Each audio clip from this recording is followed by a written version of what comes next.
Welcome to another episode of In the Line of Wire. My name is Jahan Ara. In the Line of Wire went to Islamabad again. We were part of the Startup Insiders session at NUST, and so I grabbed 2 or 3 people and interviewed them for the show.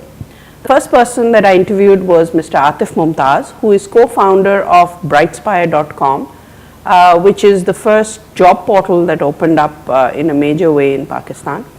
He's also involved in a healthcare initiative in Mardan. So let's go and see what Atif had to say.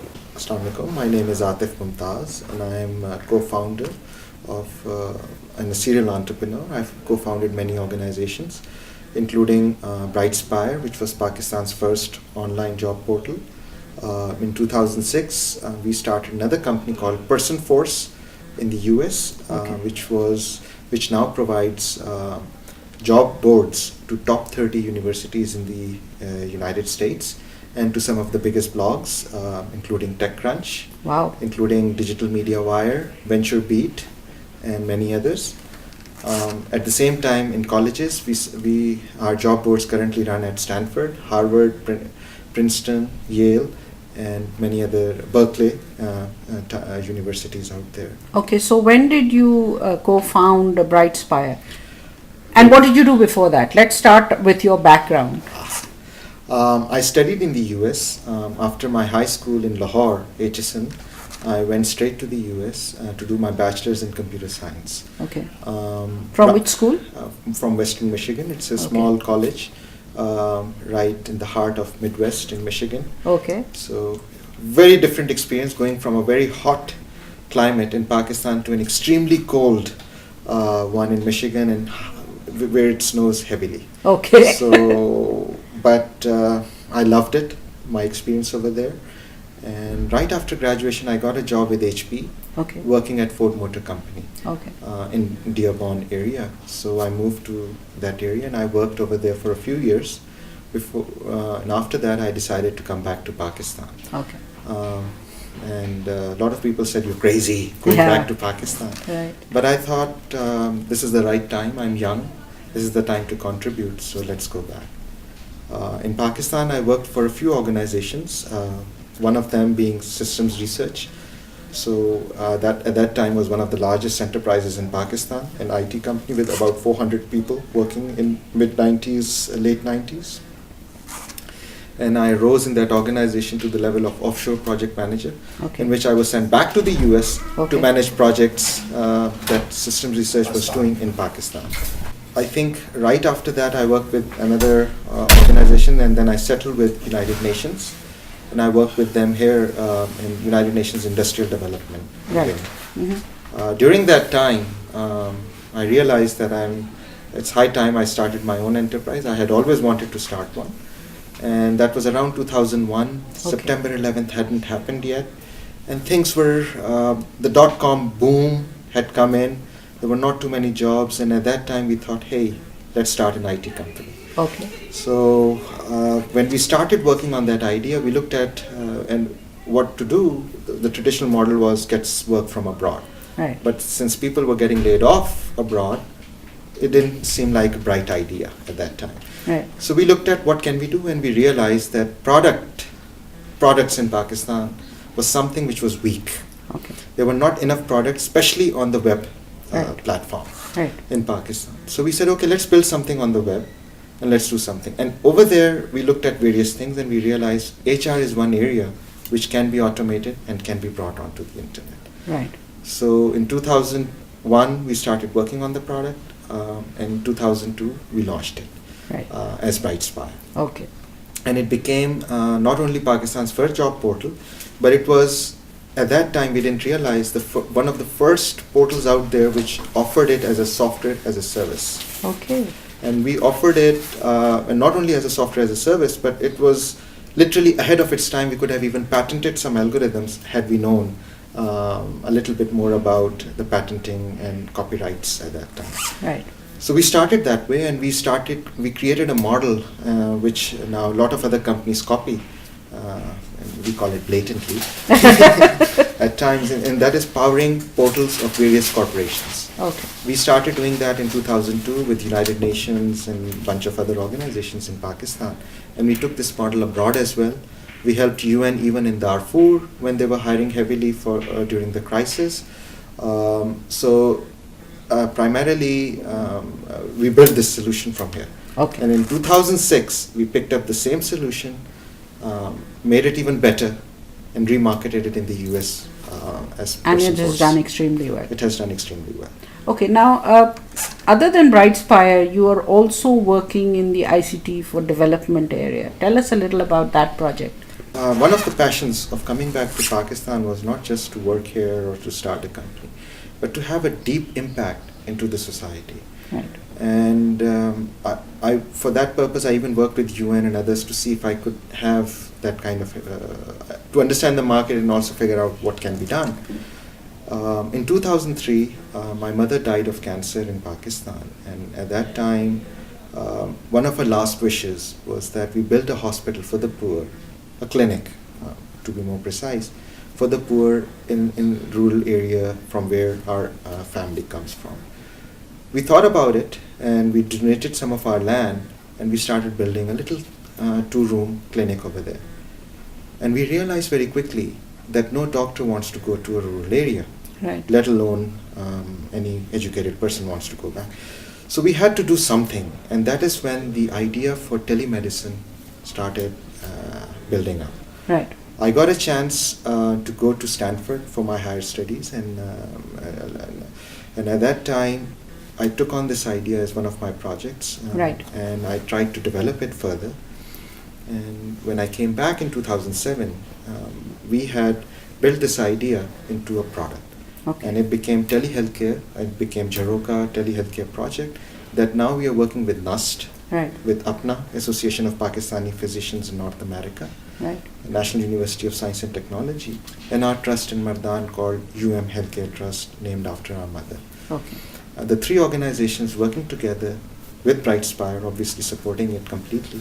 We are now, since last year, we're working full time, and we've treated 15,000 patients since August of last year. Okay. And now we are trying to replicate that model into other cities of Pakistan. And also, if anybody is interested to work with us, since we use open source technologies, we are even willing to collaborate with them. Okay, so what is the solution exactly? You're saying it's a telehealth, telemedicine solution, but what does it do? Extremely good question. We looked at various things, what's going on. So we didn't want to reinvent the wheel or anything.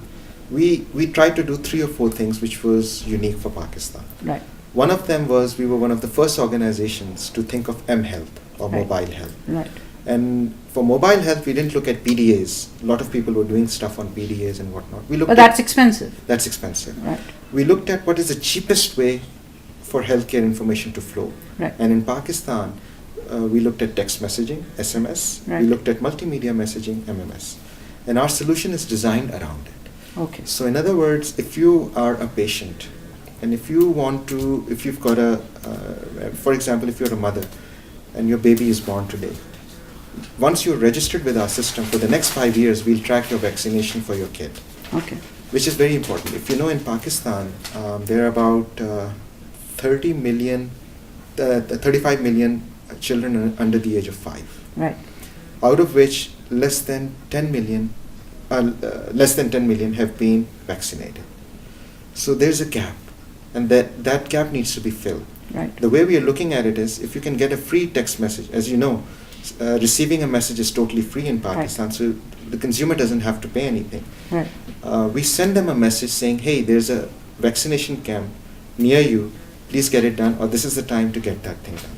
Okay. At the same time, if there's a pregnant woman, there are certain vaccinations that she has to go through over a period of her pregnancy, and a lot of patients in rural areas never get those things done. Right. With the result, almost 1 in 4 or 1 in 5 mothers die during childbirth. That's the Right. national average, Right. which is very high. So to reduce that, our model will also track pregnant women and make sure that they go and they not only get information, but also are persuaded to go and get those vaccinations done. Okay. For persuasion part, we have brought in lady health workers Okay. who will also be sent an alert if the patient doesn't respond, Okay. so that we could bring them into the network and ask them, go and check your community, your so-and-so patient is not responding to our messages, so that she could go and persuade them or at least get the vaccination done. So how many lady health workers exist right now for the rural areas? In Pakistan, government of Pakistan has employed close to 100,000 lady health workers. Okay. These rural health workers are one of the largest workforces in Pakistan. They get a salary from government. So basically they are employed to help the community. Now that's where we come in, and we now empower them to get not only manage their patients a little more efficiently, but they can also get some technical information or health related information through cell phones. So they can send certain alerts, and those alerts or messages that they send, doctors can respond back either through voice or through text back to them. And our system will convert their text messages into the web format, so that doctors can read it on the web and respond on the web. And those web messages will then again be translated into text messages and sent back to the lady health worker. Okay, now the messages that you send to people in the rural area, are those text messages or voice messages? Because many of them are illiterate, right? True. Initially, in first phase, we are looking at text messages. In second phase, we will look at voice messaging. Okay. And voice messaging also in rural languages, not just Okay. in national language. Okay. So we'll have multiple dialects. But initially, we want the data services to be extended as much as possible. Right. You are right, they're illiterate, a lot of them. But now they're beginning, because of cell phones in their hands, Right. they're becoming, I would call them self-taught literate kind of people, that Yeah. they're able to read certain messages. Right. And send messages. And send messages at the Right, same time. right. Do you think an interface perhaps in regional languages would help the process? Definitely. One of the interesting things that I haven't seen in the cities here, but I've seen in rural areas, is that Nokia, Siemens, and other mobile phone makers do have phones with Urdu menus. Okay. And I've rarely seen those phones in the cities, but I've seen them in villages. Okay. So people are using phones where everything is in Urdu. Right. So it's amazing. Those phones exist, but we don't know about them, Okay. or we don't promote them. So now this telemedicine project of yours, you're going to expand it to other places within Pakistan. Are there any other projects that you've got on your mind, or ideas that you have that you want to translate into actual projects? Many. And you are going to work on them, Inshallah. right? The thing that I like about, one of the things that I enjoy coming back to Pakistan is that there's so many things that you can do. Okay. And there's so many opportunities that one can exploit. Right. And we are missing out on so many of them, that I think there's a lot of scope to work on them. Okay. So that was Atif Mumtaz, an interesting man who has one leg in Pakistan and one in Silicon Valley. He's doing some really great stuff, especially in Bazar, and at this time when help is really needed in Swat. So that was In the Line of Wire. Until next time, bye-bye.